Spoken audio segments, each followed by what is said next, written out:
Good morning India, नमस्कार भारत। मैं मुकेश परिहार youth academy के यूट्यूब चैनल पर आपका हार्दिक अभिनंदन करता हूं, स्वागत करता हूं, वंदन करता हूं। वोकेबलरी के सेशन नंबर 41 में हम आपके सामने उपस्थित हैं, तो बिल्कुल आप हमारे साथ जुड़े रहिए। और हम वोकेबलरी के आज कौन से नंबर की वोकेबलरी होगी, अगर आपने अपने मन में बता दिया कितने नंबर की vocabulary, that means you are regular and you are just near to your success. Okay, remember, yes, vocab number 116, folly. Folly का मतलब होता है मूर्खता। अभी एक वर्ड बड़ा चर्चित में आया है इंग्लिश न्यूज़पेपर में, फोली। जो नोवाक जोकोविच है, उन्होंने क्या किया कि अभी उन्होंने एक टेनिस का टूर्नामेंट करवाया। नोवाक जोकोविच जो सर्बिया के हैं, तो उन्होंने टेनिस का टूर्नामेंट करवाया और उस टूर्नामेंट के करवाने के बाद उनके पत्नी और वो दोनों ही कोरोना पॉजिटिव हो गए और उसके साथ 2-3 खिलाड़ी थे वो भी कोरोना पॉजिटिव हो गए। यानी कहीं ना कहीं ये पूरे विश्व के लिए एक सबक है कि जब हम इस प्रकार के आयोजन करेंगे या कुछ करेंगे तो हमारे लिए ये चीज़ें होगी। ठीक है, तो फोली मतलब मूर्खता है। लैक ऑफ गुड सेंस या फुलिशनेस, यानी गुड सेंस का मतलब होता है अच्छा जो सेंस होता है उसकी कमी होना। फुलिशनेस मतलब मूर्खता। सिनोनिम्स की बात करें तो इसका फुलिशनेस होता है मैडनेस, सिलीनेस, स्टूपिडिटी। ठीक है, और एंटोनिम्स इसका होता है विजडम। विजडम मतलब होता है बुद्धि। प्रूडेंस का मतलब भी बुद्धिमानी, सैनिटी का मतलब भी बुद्धिमानी। ठीक है, तो इस प्रकार से अब यहाँ पे अगर बात करें हम इसकी यूज़ की, तो नोवाक जोकोविच का ही उदाहरण लेते हैं। नोवाक जोकोविच फोली, फोली का मतलब होता है मूर्खता। नोवाक जोकोविच की जो मूर्खता है वह संसार के लिए एक सबक है। लेसन, लेसन का मतलब सबक है, क्योंकि उसने वहाँ पे आयोजन करवाया और आयोजन में क्या होता है, सारे खिलाड़ी आयोजन के बाद उन्होंने पार्टी भी करी। अब हो सकता है टेनिस खेलने में तो कोई हो नहीं रहा है, पर टेनिस के बाद हो सकता है यहाँ पर जो चीज़ें हुई है, किसी के संपर्क में आना हुआ तो वो और उसकी पत्नी और उसके 3 खिलाड़ी जो थे वो भी कोरोना पॉजिटिव हुए। जो सबक है कि इस प्रकार से हम सोशल डिस्टेंसिंग नहीं रखेंगे तो हमारे देश में महामारी फैलती जाएगी। ठीक है, तो ये हमारे पेपर की, न्यूज़पेपर की अभी हाल ही में सुर्खियाँ थी। Question number vocab number 117, prudently. Prudently का मतलब होता है बुद्धिमानी से। बुद्धिमानी से का मतलब होता है in a way that shows care and thought for the future. एक ऐसा तरीका, दैट शोज ये दिखाता है, and thought for the future, और जो फ्यूचर के बारे में विचार करता है, यानी ऐसा काम होता है वो प्रूडेंटली होता है। प्रूडेंटली का मतलब होता है बुद्धिमानी से, यानी हमने कोई काम किया प्रूडेंटली किया। जैसे कि अभी आपने फोली पढ़ा, फोली का जो एंटोनिम्स था वो क्या था, प्रूडेंस था कि नहीं था। इस प्रकार से इसके सिनोनिम्स की बात करें हम तो इसका सिनोनिम्स होता है केयरफुली, सावधानीपूर्वक, काशियसली, अलर्टली, लॉजिकली और रैशनली। ठीक है, ये सारे का मतलब होता है बुद्धिमानी से हम काम कर रहे हैं। You have to work rationally, cautiously, alertly, logically, carefully, we can use in a sentence. Okay, now turn to the antonyms. Imprudently, imprudently का मतलब होता है बिना बुद्धिमानी से, यानी मूर्खता से कह सकते हैं। अभी जो आपने फोली पढ़ा वो उसी के सेंस में आ सकता है। इनकाशियसली, फुलिशली और रेशली, ये सारे जो वर्ड होते हैं ये मूर्खता से, बुद्धिमानी से, और इसके जस्ट उल्टे हैं मूर्खता से। हम यूज़ की बात करें तो the finance minister said that, हमारे वित्त मंत्री ने कहा है कि there is a need, there is a need मतलब हमें आवश्यकता है, टू यूज़ रिसोर्सेज। रिसोर्सेज का मतलब होता है जो हमारे रिसोर्स हैं। रिसोर्स क्या होते हैं, जिसको हम बोलते हैं संसाधन। संसाधन का मतलब होता है जैसे हमारे डीजल हो गए, पेट्रोल हो गए, हमारे खाने की चीज़ें हो गई, ये सारे संसाधन है हमारे।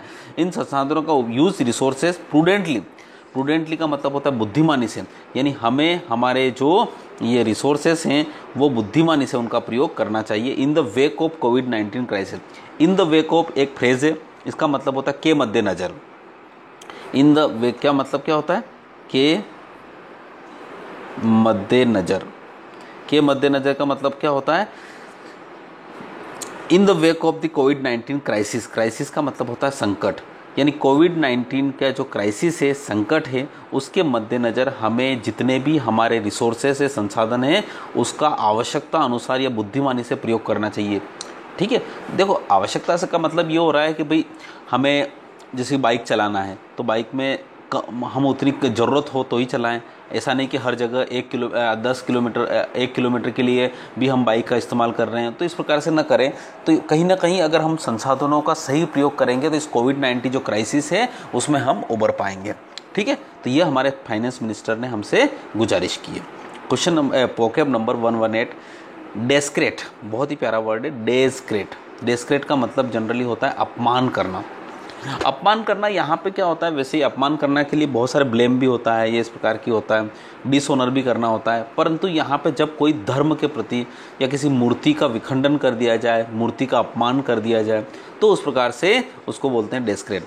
टू डैमेज और show no respect towards something holy और वेरी मच रिस्पेक्टेड, यानी पवित्र कोई चीज़ हो, या जैसे कि गांधी जी की प्रतिमा है उसका हमने रिस्पेक्ट नहीं किया, या फिर हमारी गंगा नदी है उसका कोई रिस्पेक्ट नहीं किया, ये धार्मिक आस्था से जुड़ी हुई कोई चीज़ है उसका अगर हम रिस्पेक्ट नहीं करेंगे तो उसका मतलब होता है उसका अपमान कर रहे हैं, डेस्क्रेट कर रहे हैं। सिनोनिम्स की बात करें, डिफाइल का मतलब होता है उसका अनादर कर देना, प्रोफेन का मतलब अनादर का, वॉयलेट का मतलब होता है बिल्कुल उससे झगड़ा कर देना। डेस्क्रेट यहाँ पे सॉरी ये डेस्क्रेट ही लिख दिया, इसका मतलब होता है अपमान करना। यहाँ पे डेस्क्रेट का मतलब, डेस्क्रेट तो इसका क्या होगा, ये उच्चारण है, इसका जो मतलब होता है वो होता है अपमान करना। ठीक है, अब आगे चलते हैं हम हमारे पास सिनोनिम्स की, एंटोनिम्स की बात। एंटोनिम्स का मतलब होता है ऑनर, सम्मान करना, प्रोटेक्ट करना, उसकी सुरक्षा करना, प्यूरिफाई करना, शुद्ध करना, बुल्ड करना, किसी चीज़ को बनाना। तो यहाँ पर डेस्क्रेट के ये क्या हो गए, एंटोनिम्स हो गए। यूज़ के बारे में बात करें तो the people were accused of desecrating the statue of Mahatma Gandhi.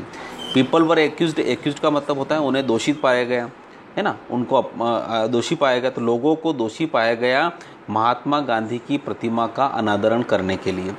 करते हैं लोग, कभी कभी क्या होता है कि 2 अक्टूबर को क्या होता है उनकी पूजा करनी होती है, उसके बजाय उनके साथ कुछ छेड़छाड़ नहीं कर दी या उनका अनादर कर दिया, तो लोगों को महात्मा गांधी की प्रतिमा यानी स्टैचू का अनादर करने का दोषी पाया गया।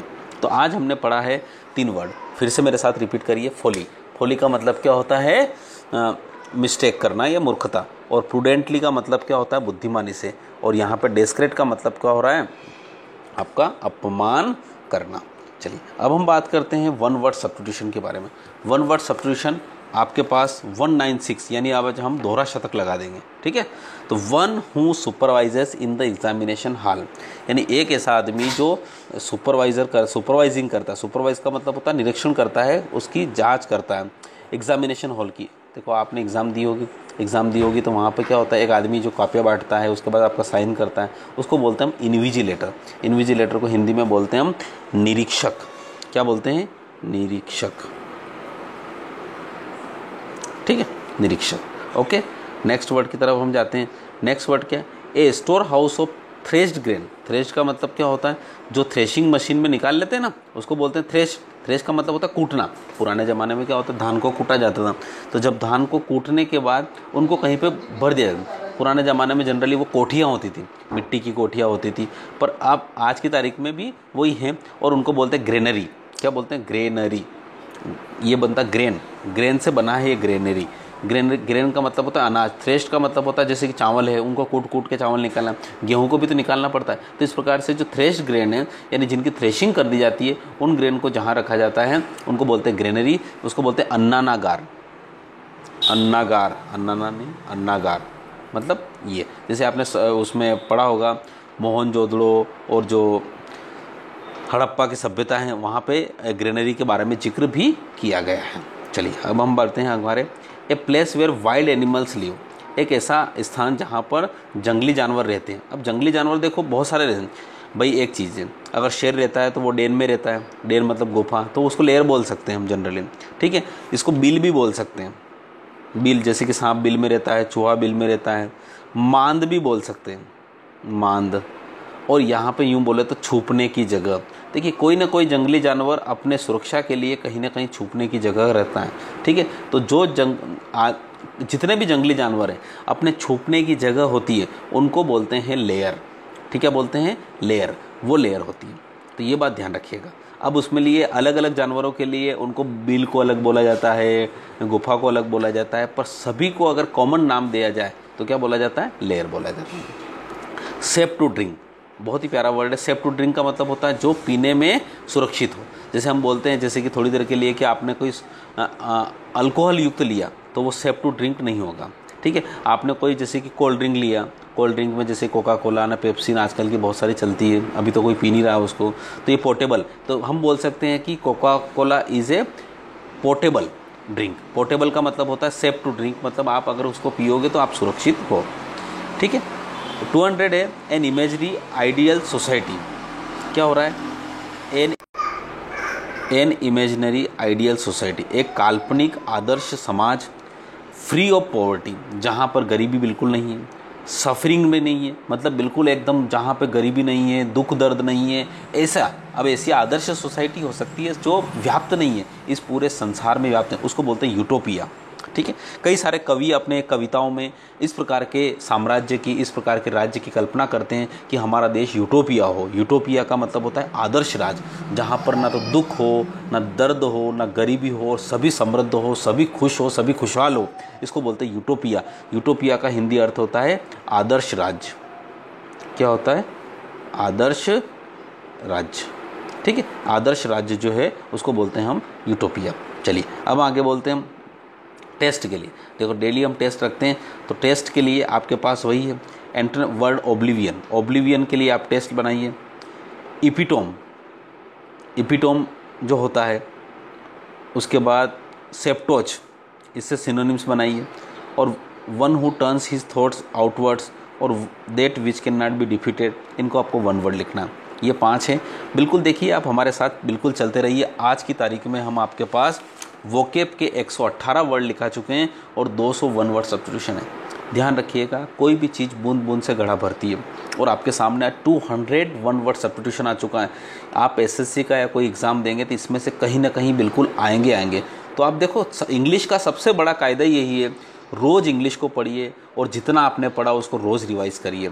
Without revision, without updating, you can't speak learn English. ना तो आप बोल सकते हैं, ना सीख सकते हैं, और not qualified in any examination, ना ही किसी एग्ज़ाम में आप क्वालिफाई हो सकते हैं। प्लीज़ मेरी आपसे आशा है कि आप जो भी पढ़े इंग्लिश का रोज़ पढ़िए, उसको रिवाइज़ करिए, एक एक वर्ड आपकी ज़ुबान में होना चाहिए। बस ये 1-1.5 साल अगर आपने सही ढंग से मेहनत कर ली तो इंग्लिश से रिलेटेड सारी एग्ज़ाम में आपकी क्वालिफाई हो जाएगी। Okay, thank you so much. जय हिंद, जय भारत।